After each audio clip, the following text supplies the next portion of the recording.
বাল্যবিবাহ বাংলাদেশের একটি জটিল সামাজিক সমস্যা যা দেশের অর্থ-সামাজিক উন্নয়নের পথে বড় বাধা হিসেবে চিহ্নিত।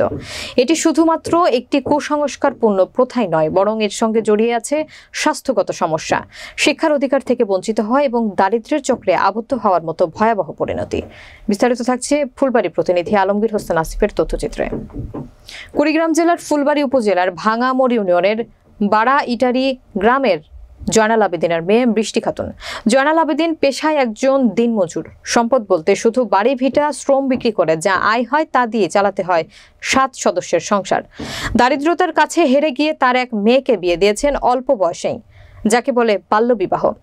একই পথে ছোট মেয়ে বৃষ্টি খাতুনকেও বিয়ে দেওয়ার জন্য উঠে পড়ে লেগেছিল অসহায় শ্রমিক পিতা জয়নাল আবেদিন। কিন্তু বৃষ্টি খাতুনের ইচ্ছে ছিল সে লেখাপড়া করে পুলিশের এসআই হবে। বৃষ্টি খাতুনের অনড় অবস্থানের কাছে হার মানে তার পিতা জয়নাল আবেদিন। দুশ্চিন্তা তার কপালে ভাঁজ ফেলে দেয়। মেয়ে উচ্চশিক্ষা গ্রহণে অঙ্গীকারবদ্ধ। যেখানে সংসার চালানোই বড় কঠিনে, সেখানে মেয়ের উচ্চশিক্ষা গ্রহণের ইচ্ছা তাকে ফেলেছিল বিপাকে। বৃষ্টি খাতুনের এই সংগ্রামের সহযোদ্ধা হিসেবে তার পাশে কেউ না থাকলেও সে একা সংগ্রাম চালিয়ে যাচ্ছিল। বৃষ্টি খাতুনের এই সংগ্রামের কথা জানতে পারেন মহিদেব যুব সমাজ কল্যাণ সমিতি সিএনবি প্রকল্পের ফুলবাড়ী উপজেলার ফিল্ড ফ্যাসিলেটর জাহিদুল ইসলাম। তিনি এগিয়ে আসেন বৃষ্টি খাতুনের বাল্যবিবাহ রোধে। সংগ্রামের সহযোগী হিসেবে তিনি বৃষ্টি খাতুনকে তার সদস্য হিসেবে অন্তর্ভুক্ত করেন এবং তাকে অর্থনৈতিক সহযোগিতার হাত বাড়িয়ে দেন। এ বিষয়ে বৃষ্টি খাতুন রাজধানী টিভির প্রতিনিধিকে জানান, কুড়িগ্রাম জেলা বাংলাদেশের দরিদ্রতম জেলা। এ কারণেই এই জেলার বাল্যবিবাহের হার অনেক বেশি। বাল্যবিবাহের ফলে মেয়েদের শিক্ষার অধিকার হরণ করা হয়। সে ভবিষ্যতে একজন পুলিশ এসআই হতে চায়। বৃষ্টির মা বলেন, অনেক কষ্ট করে লেখাপড়া করাচ্ছি, বৃষ্টি ইচ্ছা ও পুলিশের এসআই হবে। বৃষ্টির বাবা জয়নাল আবেদিন বলেন, মেয়ের বিয়ে দিতে চাইছিলাম কিন্তু ও বিয়ে করতে চাইছিল না। বৃষ্টির ইচ্ছা লেখাপড়া করে পুলিশের এসআই হবে।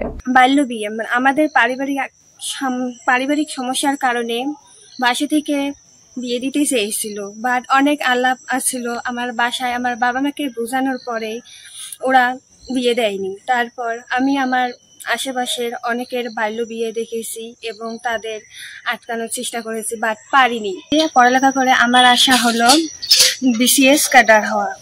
আমার মেয়ে লেখাপড়া চলাকালীন বিয়ের প্রস্তাব আসছিল, আমি বিয়ে দিইনি। অনেক বাধা বিপত্তির পরে মেয়ে আমার অনেক বুঝাইছিল, বোঝার পরে বিয়ে দিইনি।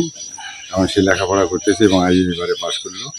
সামনে তার আশা আকাঙ্ক্ষা যে ভালো একটা চাকরি বাকরি বা কর্মসংস্থান হবে, তারপর আমার বিয়ে দেবে। এই উপলক্ষে আমি সব বদ্ধ করে বিয়ে সাথে সব বদ্ধ করে দিয়েছি। মেয়েদের লেখাপড়া করাচ্ছি, বাচ্চা ছেলে লেখাপড়া করাইলাম, 3টে ছেলে, মেয়ে 2টা লেখাপড়া মনে করে করাইলাম, আইএ পাস করাইলাম। অনেক জীবনের কষ্টর পর এই মেয়েদের লেখাপড়া করাচ্ছি। মেয়ের বিয়ে একটা দিয়েছিলাম। এই মেয়ের বিয়ের জন্য প্রস্তাব আসছিল, আসার পরে মেয়ে আমাকে বলছে যে আমি এখন বিয়ে শাদী করবো না, আমি দেরিতে বিয়ে শাদী করবো।